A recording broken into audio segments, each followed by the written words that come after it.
Ghost of Yōtei was born as an ambitious project that had the main mission of expanding and redefining the legacy established by the first Ghost of Tsushima, but without being bound to the exact formula of its predecessor. The development was guided by Sucker Punch's declared desire to explore new narratives, focusing on a female protagonist, Atsu, who completely breaks away from traditional stereotypes of the honored samurai. This choice reflects a search for diversity of voices and experiences, expanding the dramatic reach of the Ghost universe, without seeming like just a direct sequel. The historical context chosen for the game, Hokkaido in 1603, during the time of Ainu dominance before complete integration with Japan, brought significant technical and cultural challenges. The studio team promoted trips to northern Japan, drawing inspiration directly from the landscapes of Mount Yōtei and recording authentic sounds of nature. Face-to-face contact with Ainu communities and in-depth cultural consulting provided genuine learning about traditions, cuisine, agriculture, and even local food gathering. These experiences were incorporated into both the scenery and open-world activities. Another striking aspect of the development was the commitment to use all the power of the PlayStation 5. This being the first game created from scratch for the platform by Sucker Punch. The result is expansive environments and monumental sightlines, realistic weather effects, and visual simulation of vegetation shaped by wind. The creative direction invested in dynamic systems that ensure greater emotional depth in combat, exploration, and NPC interaction, going beyond technique, with the goal of transporting the player into a living legend. The creative team, led by Jason Connell and Nate Fox, sought not only to capture the romantic beauty of feudal Japan, but also to contextualize a morally gray and personal universe, with influences from Tarantino films and Western stories, as suggested in Atsu's revenge tone. There is a clear effort to break the classic dichotomy between honor and violence, creating narrative moments where the decision is entirely up to the player, making each journey unique. This opens space for more narrative control and multiple storylines, different from Jin Sakai's linearity in Tsushima. Technically and structurally, Ghost of Yōtei went through refined testing from early on, including continuous gameplay sessions with external guests and former Sony executives. Shuhei Yoshida, commenting on these alpha phases of the project, highlighted the impressive stability of the builds, even during combat system reformulation stages. This quality standard reinforces the studio's prestige, always seeking an intuitive and polished prototype even before completion, something rare in the industry. Ghost of Yōtei represents a new era for Sucker Punch Productions' franchise, being developed as a completely independent experience that moves away from Jin Sakai's narrative. The game takes place in 1603, more than 300 years after the events of Ghost of Tsushima, establishing itself in a completely different region of Japan. The lands around Mount Yōtei in Ezo, current Hokkaido. This temporal and geographical choice was strategic, allowing developers to explore an area that, at the time, was not even officially part of Japan, creating a wild frontier scenario full of green fields, snow-covered tundras, and unexpected dangers.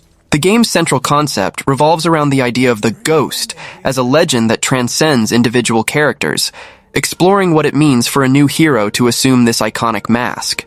Protagonist Atsu is a ronin tormented by a devastating family tragedy that completely defines her journey. As a child, she lived happily with her family, including her younger brother Jubei and her parents, until they were brutally attacked by a group known as the Six of Yōtei, outlaws who dominate the regions of Ezo.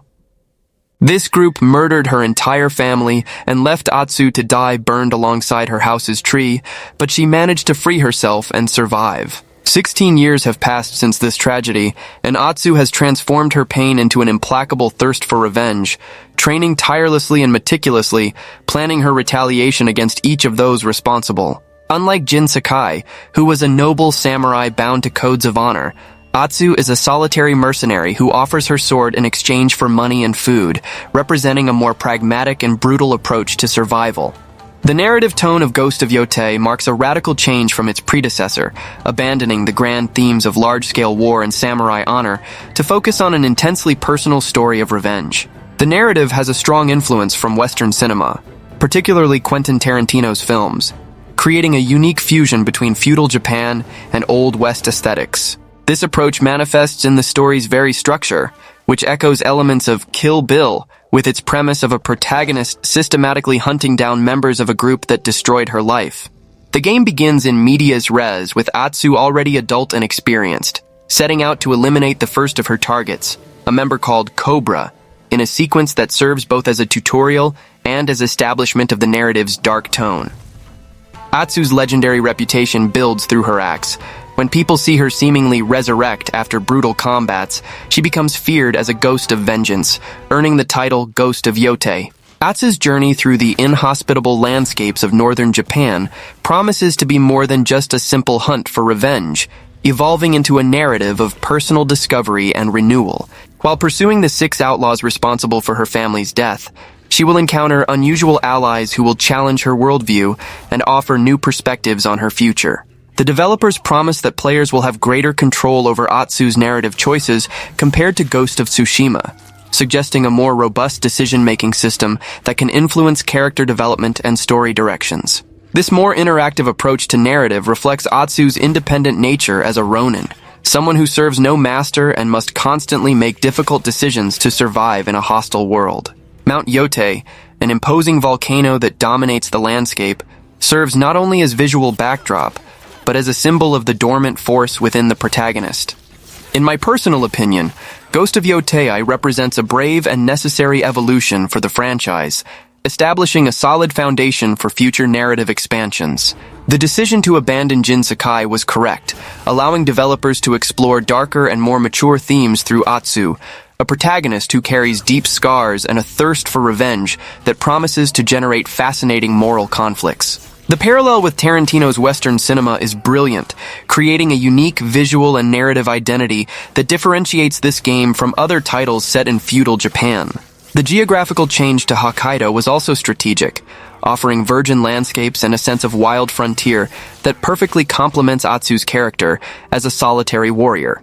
I believe this more personal and visceral approach to revenge, combined with the promise of greater player narrative agency, can result in a more emotionally impactful experience than its predecessor. The gameplay of Ghost of Yōtei surprised me by being an authentic evolution of the Ghost of Tsushima formula, but without abandoning what makes this type of experience so absorbing.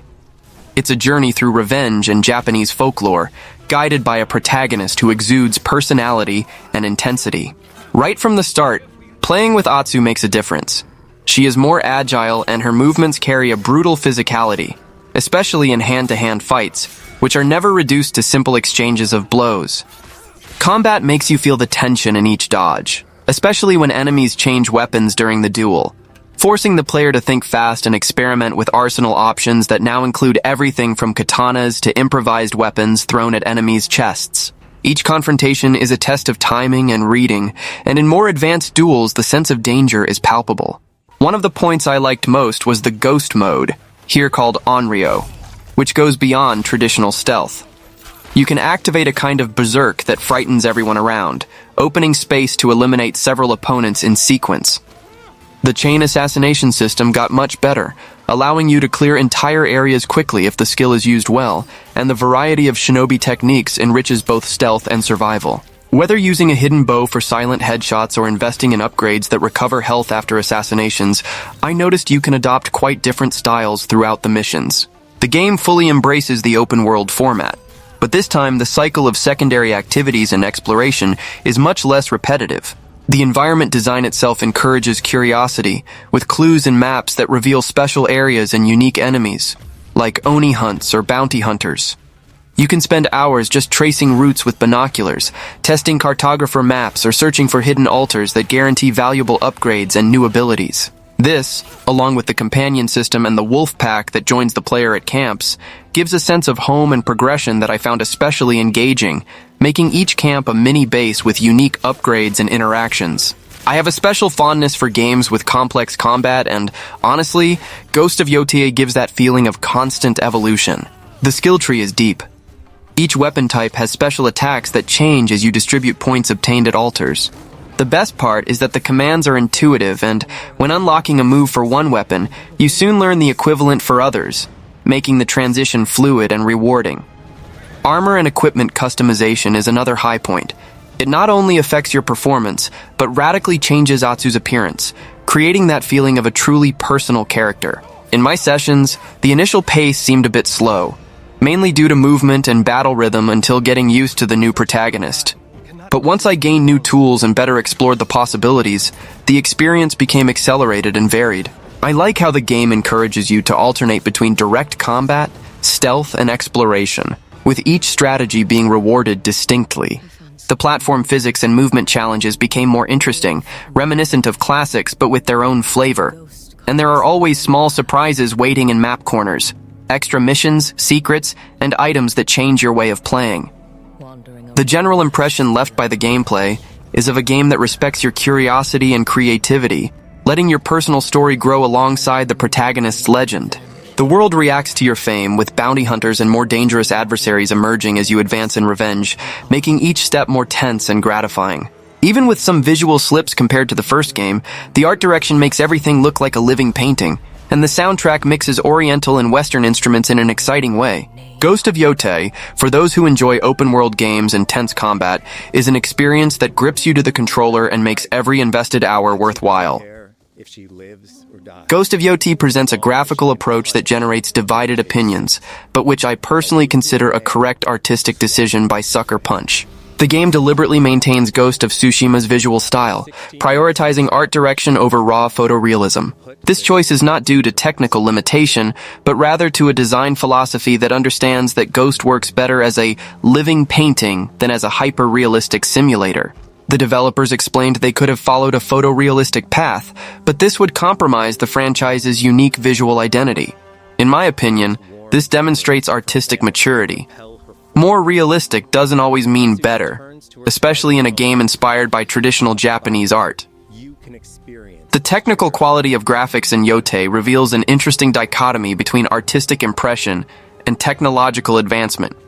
While the game is visually stunning, especially in ambience, vegetation, trees, and particle effects, technically it still looks like a standard PlayStation 4 game when compared to titles like Assassin's Creed Shadows.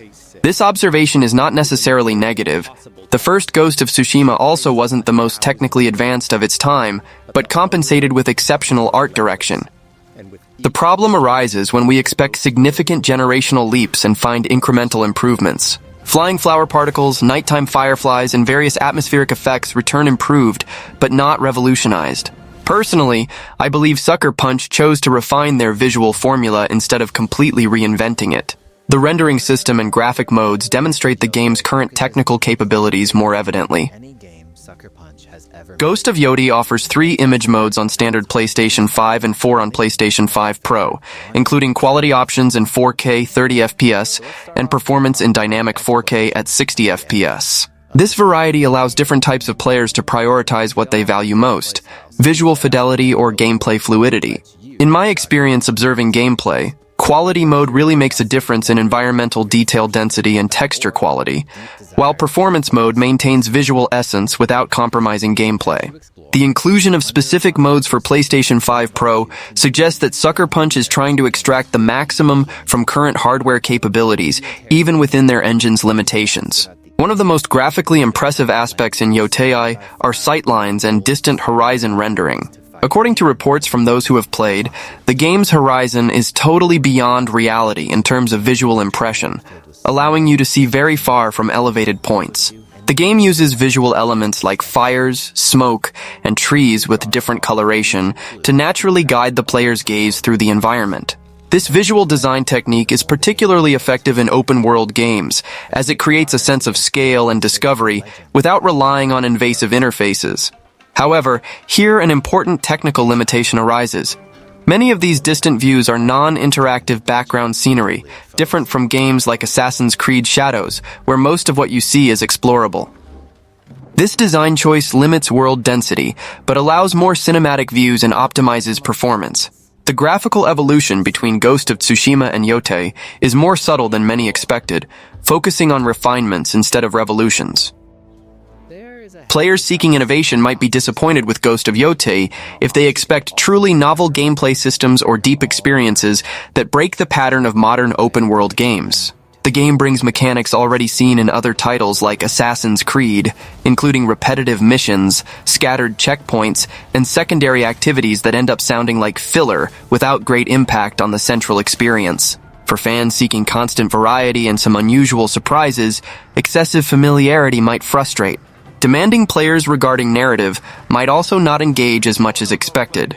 The main plot, despite being stylish and having involving samurai themes, is considered by many as cliché and mediocre, failing to deliver memorable characters or surprising twists. Side missions lack depth, making the journey less engaging, especially for those who valued the writing and characters of other renowned titles. Finally, those looking for challenging combat and refined stealth systems might feel disappointed with the difficulty curve and simplicity of some systems. Combat is elegant but easy even at the highest levels, with little variety in enemy types, and stealth is extremely simple, eliminating nuance with quick executions that don't require advanced planning. Players seeking tactical challenges or advanced skills might find progression tedious after a few hours.